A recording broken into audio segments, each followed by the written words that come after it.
Obsession recent டைம்ஸ்ல நான் watch பண்ணேன். ரொம்ப கிளாஸியான த்ரில்லர்னே சொல்லலாம். Directed by Curry Barker. He's a youtuber himself. அவரோட டீமுமே பயங்கர யங் அண்ட் எனர்ஜெட்டிக்காக இருந்தாங்க.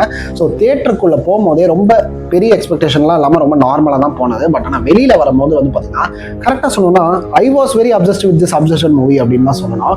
ஏன்னா இந்த ஒரு லிமிட்டட் பட்ஜெட்டில் எவ்வளோ ரொம்ப நேர்த்தியாக எடுக்க முடியுமோ அந்த ஃபிலிம் வந்து அப்படி இருந்தது. லிமிட்டட் லொக்கேஷன்ஸ் அவங்க யூஸ் பண்ணியிருந்தாலுமே கிட்டத்தட்ட ஒரு கரெக்டாக சொன்னோன்னா ஒரு $1 million வந்து யூஸ் பண்ணியிருந்தாங்க பட்ஜெட் அப்படின்ற மாதிரி சொல்றாங்க. which is around very less for a Hollywood movie.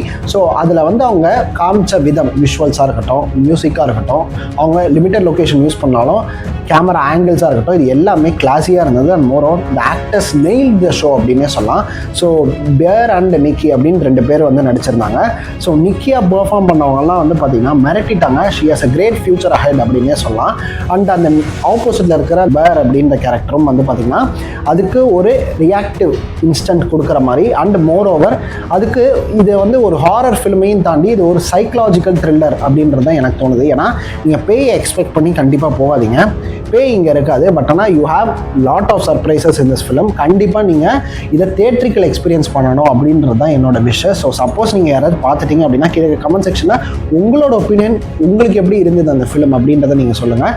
பார்க்கல அப்படின்னா தட்டி போய் பார்த்துட்டு வாடா அப்படின்ற மாதிரி ஒரு படம் இது கண்டிப்பாக. ஏன்னா போன வருஷம் வந்து ஃபிலிம் ஃபெஸ்டிவல்ஸில் இது நிறைய அவார்ட்ஸை வந்து பேக் பண்ணுச்சு.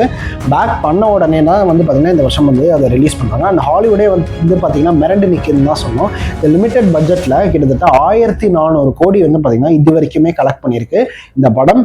அண்டு என்னென்னமோ செலவு பண்ணிலாம் வந்து என்னென்னமோ எடுக்கிறாங்க. பட் ஆனால் லிமிடெட் பட்ஜெட்டில் கிளாஸியான த்ரில்லர் நீங்கள் பார்க்கணும் அப்படின்னா கண்டிப்பாக இந்த படத்துக்கு நீங்கள் போகலாம், தைரியமாக போகலாம். ஸோ இந்த மாதிரி நிறைய ரிவ்யூஸ் வேணும்னா அதுக்கும் நம்ம சேனலுக்கு சப்ஸ்கிரைப் பண்ணிடுங்க. So stay tune. பாய்.